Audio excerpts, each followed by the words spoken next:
Magandang araw sa inyong lahat mga boss. Eto na naman si Juan de Lasag mag-update. Pasensya na kayo, hindi ako masyadong makapagtaas ng boses kasi nga tinamaan tayo ng ubot sipon.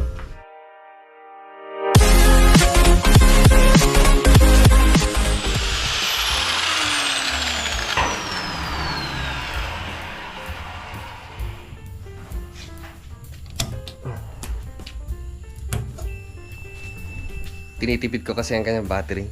Di pa kasi naka-install yung ating solar panel.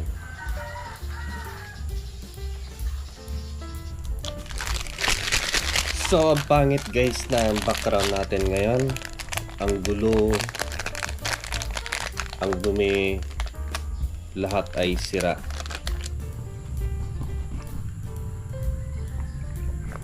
So, sa damage ng Typhoon Uwan dito sa amin, hindi naman ganon katindi yung damage niya. Kasi nga sa category 5 na typhoon ay yung nyog mababali. Talagang yung kanyang dulo ay nakayukot lahat yung dahon niya. So lahat ng kanyang dulo ay basag na basag. Dito hindi naman guys. Si Typhoon Uwan sa tingin ko ito ang pinakamahirap i-track ng diretso. Yung fixed na tracking kasi nga palipat-lipat siya. Yung last na vlog ko, ang last track niya ay Baler to Dingalan. Between Baler and Dingalan. Dito naman sa likod ito, sa my school. Ayan, dati masukal yan. May bakod dyan na yero. And ngayon ay wala na, lumipad na. Yung dating problema kong mangga dito sa likod na shading, pasok sa basurahan yung kanyang sanga. Pinutol ni Uwan. Problema ko dati yan. Yan. Tapos yung mga shading ditong nyog, siya na yung bahala. Okay, so nandito tayo ngayon sa tuktok ng bahay. Ayan, so dito tayo magpapalipad. Mas maganda dito para medyo maganda yung connection. Ang gagawin ko na lang, pinakamababang resolution 1080p by 30 frame per seconds. Kasi ang hirap mag upload ng video. Okay, so eto, palipad na tayo.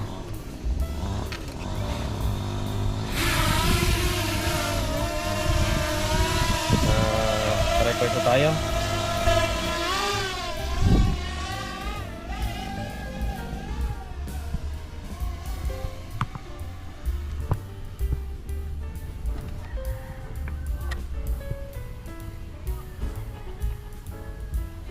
Simulan natin sa gilid ng dagat. Mababa lang.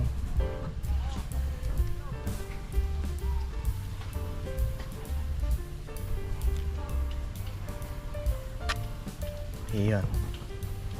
Recording ba tayo?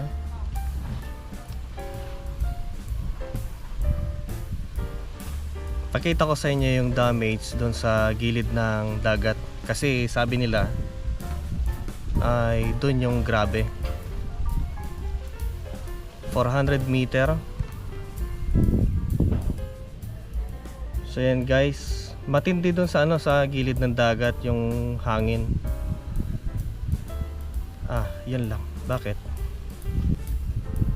Ayaw na niya. Wala kasing signal kaya hindi natin ma-override. Ayun i-zoom in na lang natin. Try natin.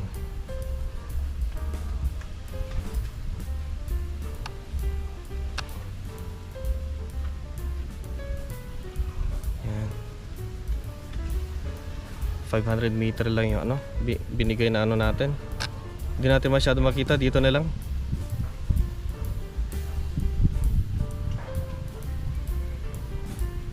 So hindi naman siya masyadong kagaya nung nasa Pipito noon guys sa Dinadjawan, na sobrang dami nung damage na kahit ng kanilang covered court ay hindi pinatawad.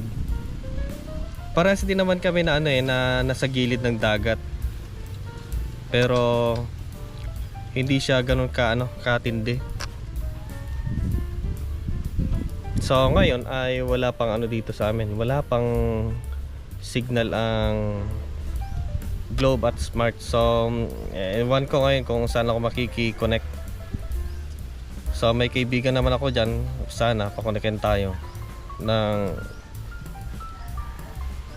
ano niya.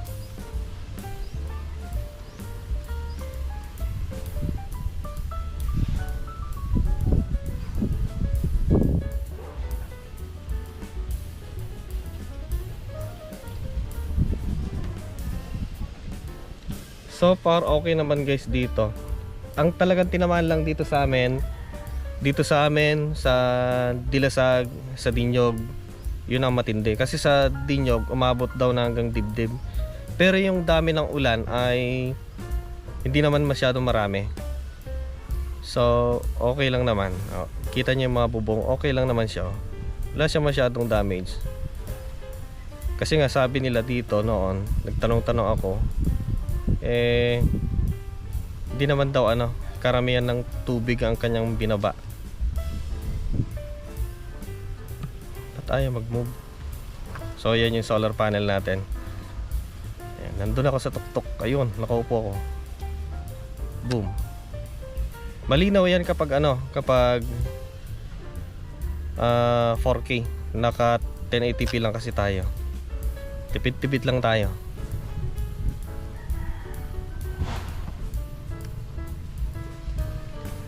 Pero pag hindi masyado. So huwag kayong mag-alala sa mga may nagtatanong na kasi si GK. Kaya nag-ano sa akin si GK. Kasi nga 1 week na akong hindi nag-upload simula nung bumagyo si Uwan. Ito yung sa school. Then sa Newgan. Ayan, di naman masyado. Wala masyadong. Kasi kung sasabihin natin totally na yan, wala kang makikitang dahon. Lahat parang yan, parang saging na nakababa lahat. So wala namang masyado. Wala namang masyadong na damage. Dito sa akin sa bahay, yung lumang kusina lang yan Yung lumang kusina lang naman ang pauwiin na natin muna. Baka may biglang mahulog to. Paano ba to? Medyo naninibago ako. Ayun. Ang na-damage lang, yan guys, yung kusina na yan. Ayan, sa kusina na yan. Hindi na rin nagagamit. Luma na kasi. Nilipat ko na dito sa kabila. Diyan yung kusina. Tulugan. Tapos tulugan pa dito. Ayan yung nasira. Ayan, nasira yung kanyang bubong. Luma na kasi yan. Kuinin ko natin. Ayan guys, wala namang masyado. Pero ang kagandahan, cleaner na niya yung kanyang problema kung mangga. Itong nyog, binaling niya sa kapitbahay kasi sa kanila yan. Clear na ulit.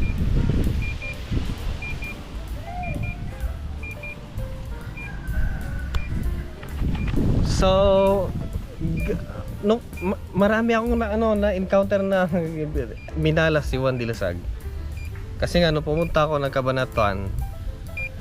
My goodness. Kwento ko na lang sa next video kasi mahaba yung nakabangga lang naman ako ng Hilux.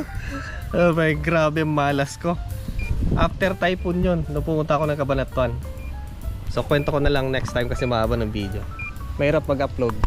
Marami pa sana akong pwedeng ipakita mga naging problema dito na dinulot ni Super Typhoon Uwan, pero hindi naman kasi yun yung topic natin. Ang topic kasi natin is about solar. Marami pa dyan yung mga lumipat yung buhangin, pumunta lahat sa gilid sa mga kabahayan. Hindi mo na makita yung daan kasi nga natabunan ng buhangin. And balita ko pa sa Ampere Boulevard ay natanggal daw yung daan. So pahirapan yung daan doon. Pero okay na, passable na. Yun yung naging problema ko. Kwento ko na lang next time. So marami pa sana, kaya lang hindi naman yung topic natin. It's about solar naman, technical. So siguro, hindi na siguro yun. Mag-concentrate na lang tayo. So update ko today. Yan. Dahil nga sa walang kuryente, nung dumating ako dito, siya yung unang nilagay ko kasi nga, siya yung pinakamabilis. na-install.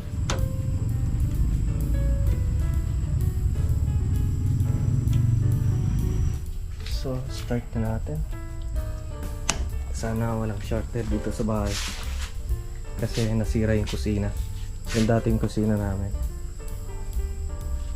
Okay?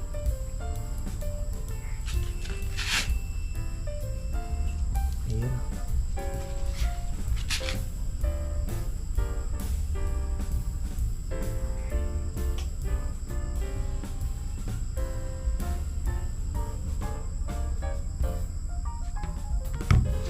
Yan. Ayos. Pwede na. Pwede na. Walang tabunak. So, lahat gumagana. Ayan na. Why? Sorry. Yung circuit breaker pala dito. Okay. Yan. Gulat pa ako. Okay. Walang shorted. Sabihin goods. Nalimutan kong sinara. Boom! So yan guys, yung dumi. Ayan. Nasira yung lumang ano namin, kusina. Yung kolong-kolong walang takip.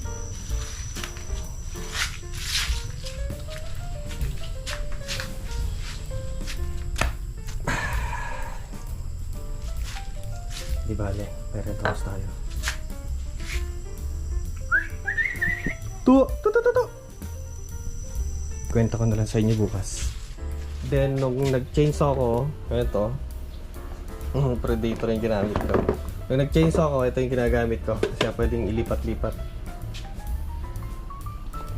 Naka-fully charged na siya. Bilis lang.